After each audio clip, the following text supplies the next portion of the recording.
Good afternoon, class. We're going to spend a few minutes today talking about Chapter 7. And to me, Chapter 7, it's somewhat of an interesting chapter.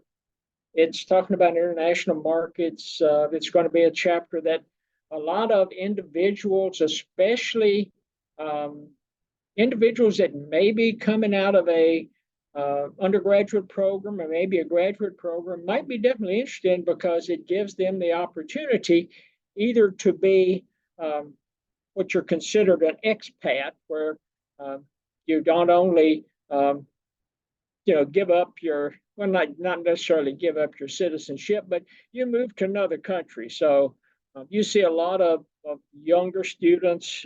Maybe they don't have the um, family ties, or they may not have the experience here in the United States, but they'll go abroad to gain that experience working for multiple companies.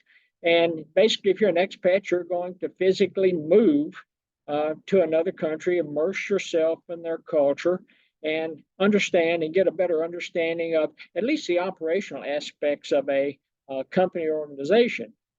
Now, that's compared to an individual that does not move overseas, so or move to another country.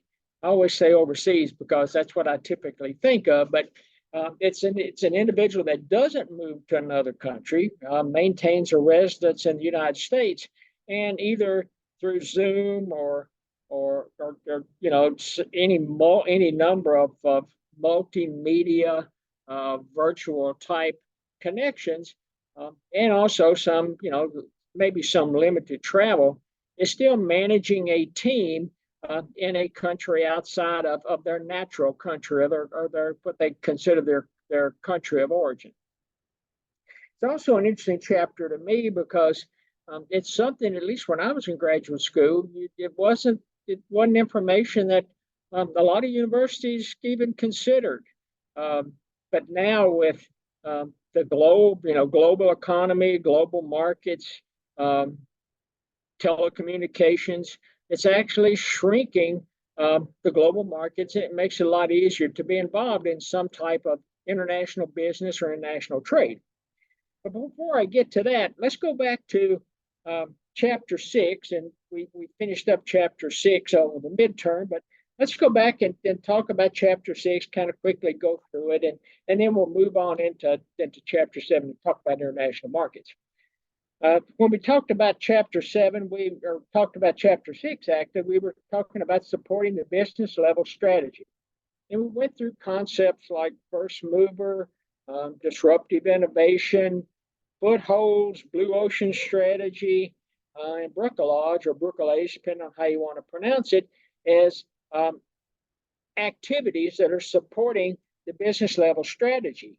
And we also went through, the responding to competitors' moves, because you're not only are you, will the company you work for be developing their strategy moving forward, but you're going to have competitors out there developing maybe not even similar strategies, but developing their competitive strategy to or at least to ensure that they maintain not only their competitive advantage, but maybe to actually try to grab some of your competitive advantage or some of your market power. And with that, responding to that, competitor strategy, we talked about the AMC framework, and that was awareness, motivation, and capability. A lot of executives and companies really struggle with, how to respond to a competitor strategy or how to respond to a competitor's moves, and because of that, they find themselves in a rather negative position when it comes to either maintaining market share or trying to grab additional market share. And then we were talking about responding to competitors' moves. We talked about speed of response, multi-point competition, mutual forbearance, disruptive innovation, and fighting brands. And we spent quite a bit of time talking about these different strategies, how you would develop them and implement them when you're trying to offset a competitor's moves or strategies. And also, when it comes to making corporate moves or developing corporate moves and implementing these corporate moves, we talked about joint ventures, talked about strategic alliances. Remember, joint ventures two or more companies come together and create a new entity. A strategic alliance can be two or more companies coming together, but they don't create a new entity. So that's, the main difference between, does your company or will your executives of the company that you work for, will they decide to move forward with the joint venture? Will they decide to move forward with a strategic alliance? We also talked about co-location. We talked about, and it was like co-opetition, which kind of an odd term to me, but it's a term that you're hearing more and more in strategic management circles these days.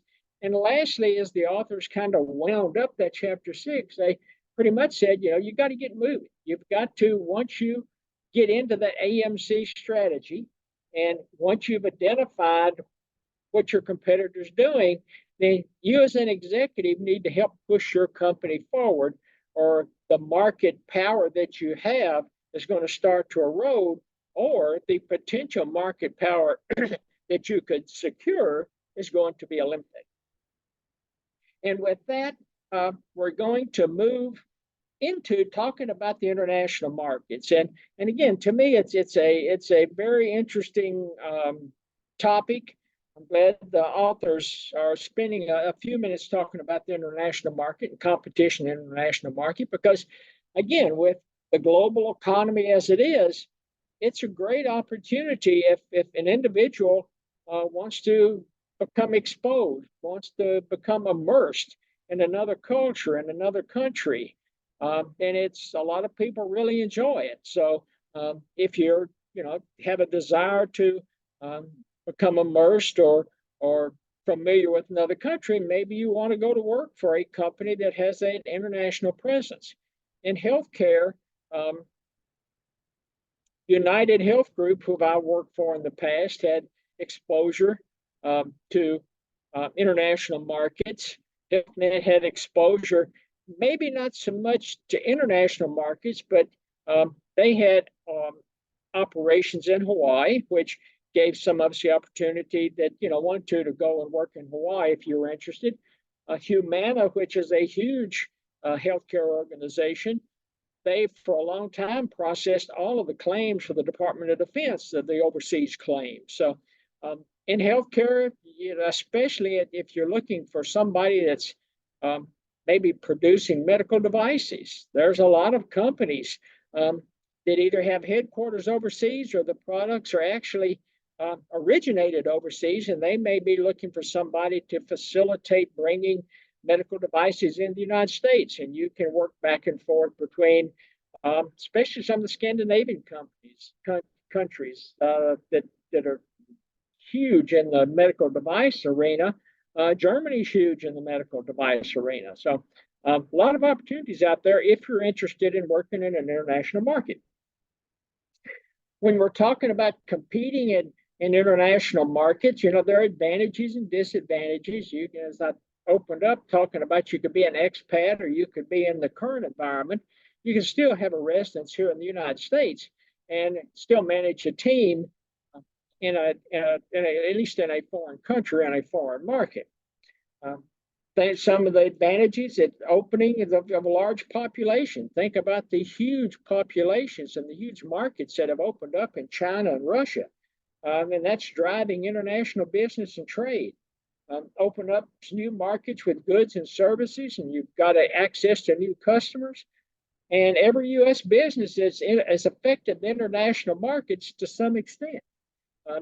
Impact of international markets through either export activities or import activities are impacted by international markets, and just the opportunity to drive profit margins by having exposure to these international markets.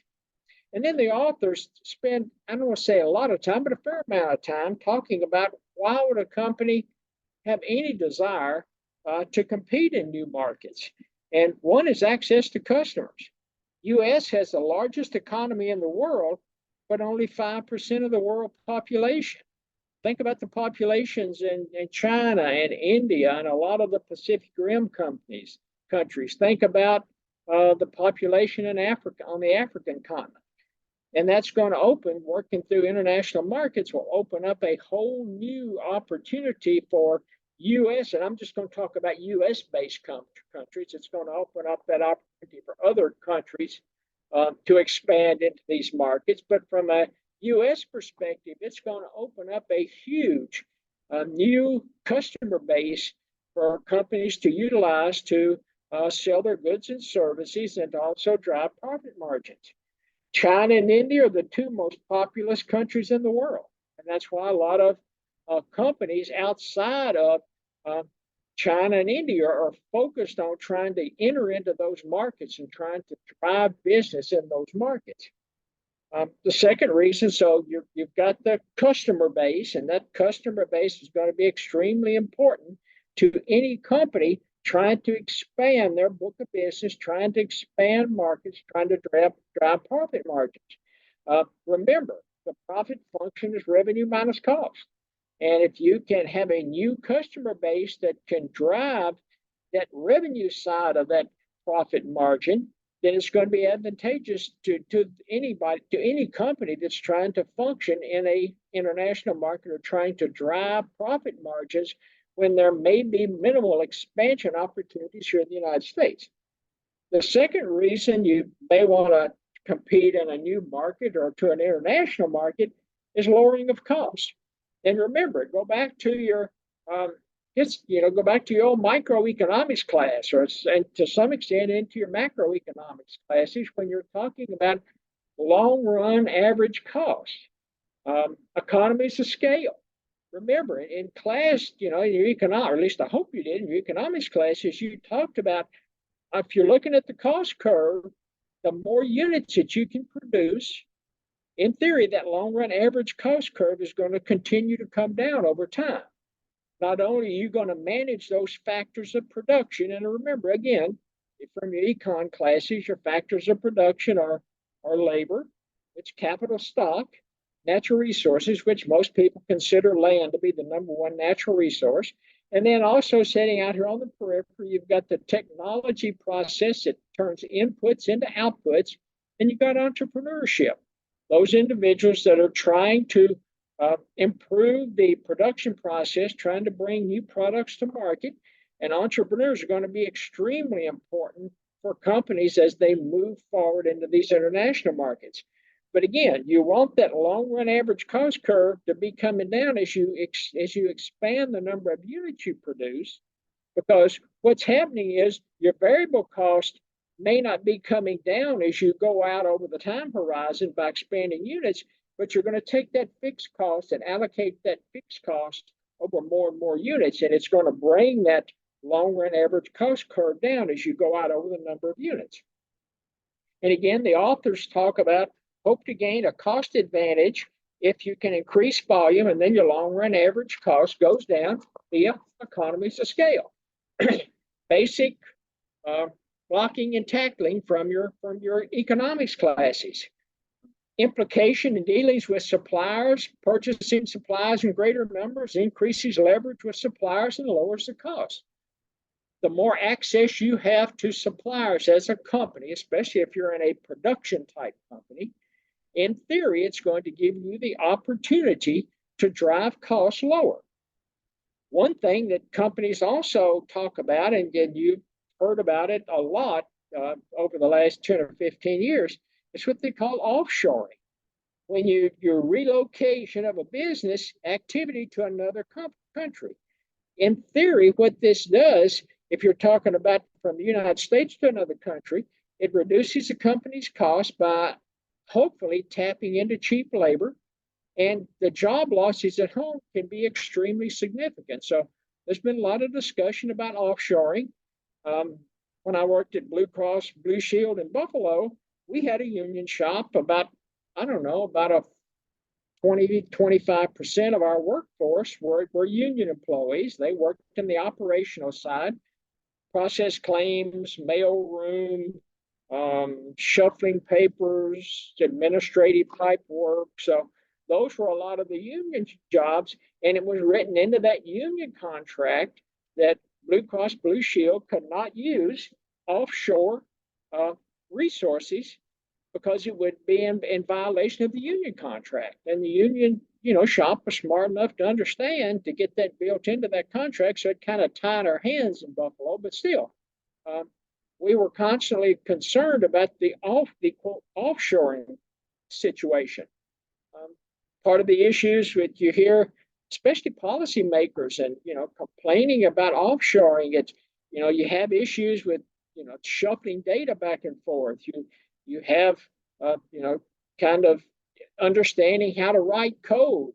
Uh, Customer service just deteriorates. The last time I talked to my credit card company, I have no idea where I was routed to. It almost sounded like the Philippines. It was either it seemed like it was the Philippines they routed that call to, and the individual on the other end of the phone, I couldn't understand a thing they were saying. Their accent was so thick and so strong. I had a really difficult time.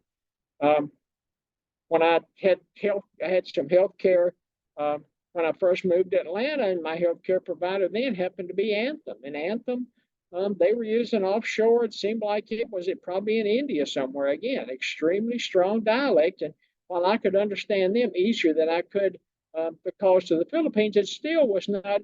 It wasn't nearly as effective from a customer service perspective as having a call center or a customer service center here in the United States. Understand it was a lot cheaper for the credit card company, for Anthem. It's the same thing with Comcast. You call into Comcast and they route you to who knows where they're routing that call. And especially if you want technical support, it is extremely difficult. And because of all of this, you're starting to see individuals or companies actually advertising that they're going through a process of what they call reshoring. And that means it's relocation of a company's uh, home country, a business activity that has been sent overseas, and they're bringing it back. So in the United States, I can't remember what the cell phone company is. I don't know what cell company. I'm drawing a blank on the name, but one of their big selling points on the ads that you're seeing now, it's not only cost, but it says you can talk to a customer service individual located here in Phoenix. And it shows the customer call center there in Phoenix. And it's English speaking, and they're a lot easier to talk to. And it did so you see this shift. It's gone offshore, and now you're coming back reshoring, and you're seeing it because companies are finding it's a low quality work product. Cost savings didn't materialize to what they thought they would be. Cheap labor will not be a driver in the future because of robotics and automation will drive results in quality. So it's a combination of all of these activities or all these parameters that are causing companies to start going through this reshoring process. And I think it's going to be good for us as consumers as companies start bringing, especially customer service, back into the United States. Third reason that you think about international markets, it's diversification of business risk. Don't put all your eggs in one basket. Implies don't operate in only one country.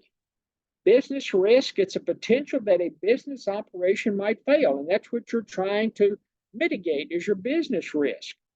Business risk is reduced if companies operate in more than one country. Think about national disasters, earthquakes, tsunamis, hurricanes. You've got issues, with natural disasters. Think of what that does and how it impacts your factors of production. And so if you have an earthquake in one country that destroys your factory, if you're operating operationally in multiple countries, you still have other factories and other companies other countries that hopefully can take up the slack in that production process. And and again, it goes back to the factors of production and why you want to diversify your business risk. And the text talks about natural disasters, talks about laws and regulations. And I think they talked about R.J. Reynolds and Philip Morris when we're talking about laws and regulations, because we've almost put smoking, at least in restaurants and public places, out of business here in the United States. But you go abroad, especially in in the Pacific Rim or Eastern Europe, and they're still, they smoke constantly. When I was in graduate school at Ohio State, it was kind of in the early stages of no smoking, and the buildings at Ohio State, no smoking in restaurants. And a lot of us students in the PhD program at Ohio State were either from South America or the Pacific Rim. And I had a 3-hour class on Saturday morning, a finance class, and when we broke it, like the hour and a half time slot, those individuals in that class all raced out of the building and smoked as many cigarettes as they could in that 10 or 15-minute break, and then they'd come back into the building. So you're talking about laws and regulations are driving companies to function in multiple foreign countries, or multiple countries just in general, to sort of mitigate the impact of laws and regulations. Stability of governments. In the last several years, stability of the United States government has been pretty decent, but over the last 3 or 4 years, now you have other investments in other countries looking at the United States and thinking, is the government of the United States that stable? Maybe more stable than functioning as a company in Russia or China or some of these, or let's take Argentina and South America. Maybe more stable than there, but the stability of U.S. government is starting to be called into question.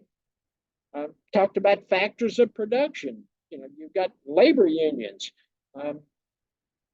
Go to France. I mean, the labor unions in France, they are constantly on strike about something. Not as bad here in the United States as it is in other countries, but you're concerned about labor unions. Look what the impact of COVID did on the factors of production. Think about COVID and the impact on the labor market. And I think you'll still continue to see impacts of COVID going forward on the labor market, because it took out a certain level or a certain segment of the labor market with the impact of COVID. Also, you're looking at the type of market economy. Also looking at social trends and just the general environment. Remember, one of the earlier chapters, we talked about general environment, the impact of social trends here in the United States.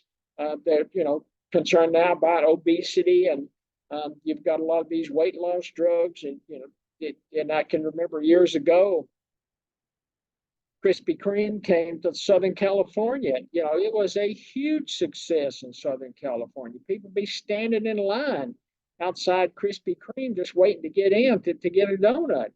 And then Southern California especially went through this health kick and this nutrition, and everybody was worried about weight. And it actually drove Krispy Kreme out of business. I'm not sure there are any Krispy Kreme locations left in Southern California. And that was a social trend, and you're going potentially could see that social trend move throughout the United States. You see social trends in other countries. Again, take the social trend of tobacco products in the United States. It's shifted a lot of Philip Morris, R.J. Reynolds, a lot of their business now is shifted to foreign countries. When we're talking about moving, and I think they do a pretty good job in the text when they talk about the challenges in moving to a foreign country. And let me make sure I haven't missed anything. I think we're still on track. Talking about shifts to foreign countries, and they get into talking about the challenges, and there are some potential challenges in trying to do business, international business in a foreign country. You've got the political risk, the potential for a government upheaval or interference with business to harm an operation within a country. Unstable governments and hostile to foreign businesses. And they talk about the Arab Spring in 2011 as a significant issue when we're talking about international business in foreign countries. The unstable governments and hostile to foreign businesses. Think about tax impacts, and not only the current tax implications or the impacts of tax, but think about what new opportunities a a foreign country can impose on a business entity when it comes to taxes. Any kind of new regulations, laws, policies, they can actually, in some countries, they can seize your company assets. They can detain employees. And when they were talking about it in the text, they talked about nationalization, and that's a seizure of privately owned business operations by a national government. There's high risk settings offer enormous profit opportunities and growth opportunities. But go back to your old finance classes, risk and reward. High level of risk, in theory, should be a high level of reward. You should be rewarded for taking on that risk. When it comes to nationalization, that's an issue now with Venezuela. If you remember it, probably none of you have ever seen The Godfather, the old movie with Marlon Brando in it, but somewhere, and I don't remember if it was Godfather 1 or Godfather 2, all of the mob were thinking about going to Cuba and opening casinos and gambling and making $1 bazillion in Cuba. And then all of a sudden, you had the upheaval, you had Castro, and the next thing you knew, you had Cuba was, through nationalization, they were taking over assets. So that is a significant risk from the political risk side if you're wanting to do business in a foreign country. So if you're interested in going to work for a company that does a lot of international business or looks like they're going to do a lot of international business, I would suggest that you vet those companies and do your homework ahead of time, because you certainly don't want to end up in a situation like that where the company is taken over, and especially if you're working in a foreign country, you sure don't want to be detained in that foreign country. So you got political risk. Now that authors start talking about economic risk. It's the potential for a country's economic conditions and policies, property rights, protections, currency exchange rates to harm an operation. Think about if you're working in a country that's tied to the exchange rate.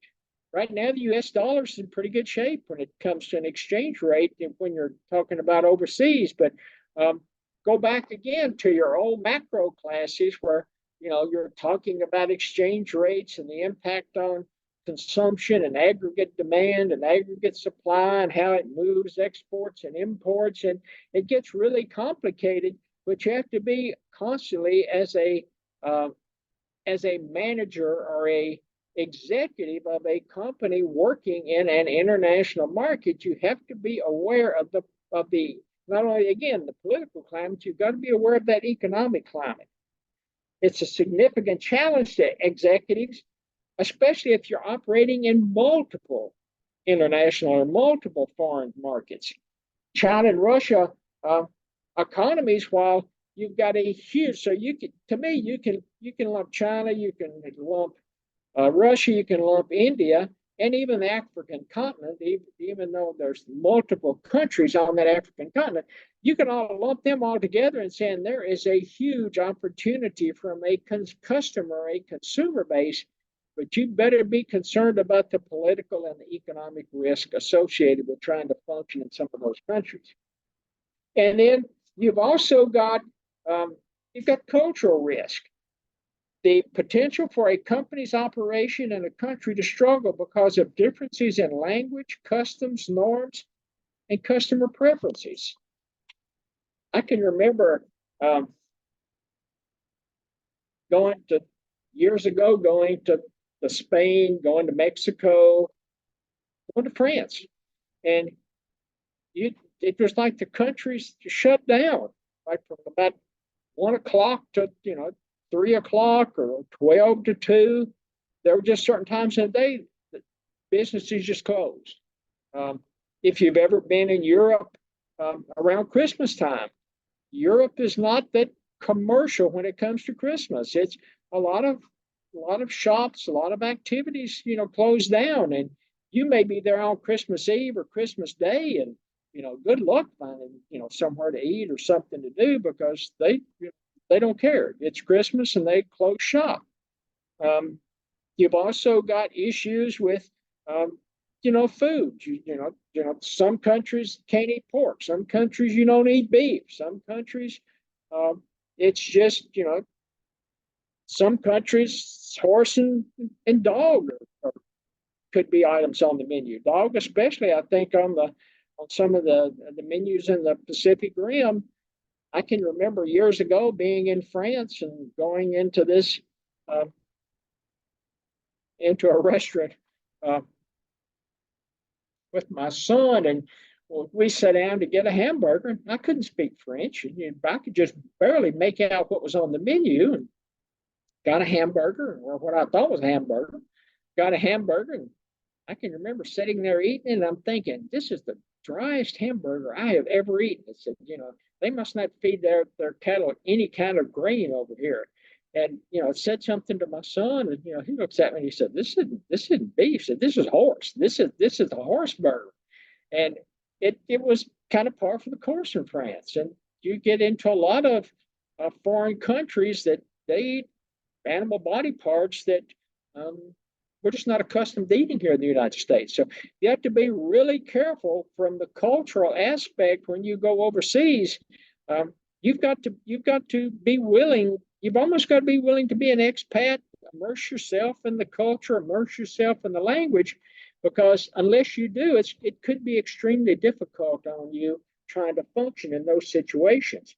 Um, they talk about, I think they gave the example in the text, it may have been a soap commercial. Then it was, you in the United States, we're reading and writing, we do it left to right. In some countries, especially um, um, Islamic countries, they're doing everything, right to left. So you have to be cognizant of that, especially in marketing, especially trying to drive business and open up these new markets. I can remember again my graduate studies at Ohio State. They tried to, I think the offices for the graduate students, they had 6 desks in them, and they tried to put at least one U.S. or one domestic student. Tried to put one domestic student in the office, and typically they would, fill out the offices with foreign students. And I had a young lady from China, had a young man from Egypt. Um, there was a guy from Sri Lanka, Ceylon, but Sri Lanka. There was a guy from Brazil, and there was a guy from Argentina. And um, the individual, the young lady from China, and the gentleman from Egypt fought constantly. They hated each other, and it was really difficult just being in that office. Um, and I can remember talking to my major professor, and he started laughing. He said, "Yeah, it's good for you, get you ready in case you ever want to work in an international market." But you know, playing a peacemaker, the role of a peacemaker, it's not a role I really wanted to have to play, but I found myself doing it between, the Chinese individual and then the individual from Egypt. And you can then on, top of that, you had the guy from Sri Lanka complaining constantly that, why was the United States taking taxes out of, his stipend or the money or the paychecks he got from Ohio State for working? And it's like, it's tax laws. If you don't like it, go back to Sri Lanka.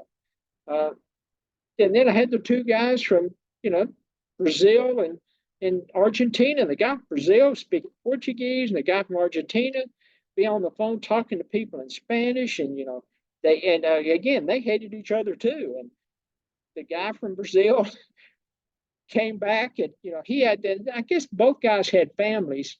Um, and the guy from Brazil came back from Mardi Gras one year, and he was, showing us pictures of, the beaches, and I can't remember where in Brazil he lived, but showing us pictures of the beaches, and showing us pictures of his family at the beach. And I don't exactly know what was said, but the guy from Argentina made um, some comment in Spanish about his wife, and she, how she looked on the beach or something.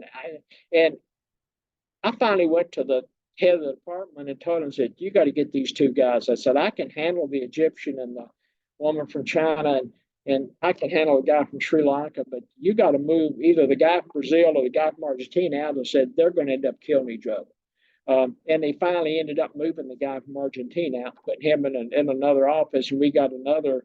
I can't remember where the other guy came from, but seemed like the Dominican Republic or somewhere. But that's just the way it was at Ohio State, because they were trying to get these foreign students acclimated, and unfortunately, it was up to one of the domestic students to try to help acclimate them into society here in the United States, especially in Columbus. So that's what you've almost got to immerse yourself when you go, and you have to be aware of these cultural differences. Um, the drivers of success and failure when competing in international markets are really, to somewhat driven by the ability to navigate the cultural differences. They talk a few minutes in the text about Thomas Friedman and the world is flat, a brief history of the 21st century. Thomas Friedman, his argument there was, technological advances and intercommunication. It was going to level the playing field and, develop between developing and emerging countries. And I don't think that ever came really to fruition. Probably a good theoretical basis, but when it came to actually the realistic approach of it, it didn't actually hold true. Research doesn't necessarily agree with it, because economies across the globe are converging on a single integrated global system. And I just, most research that has been completed, at least up to this point, may not agree with that. The company of origin can be either have an advantage or can have a disadvantage based on whether you can navigate the political risk, the economic risk, or the cultural risk.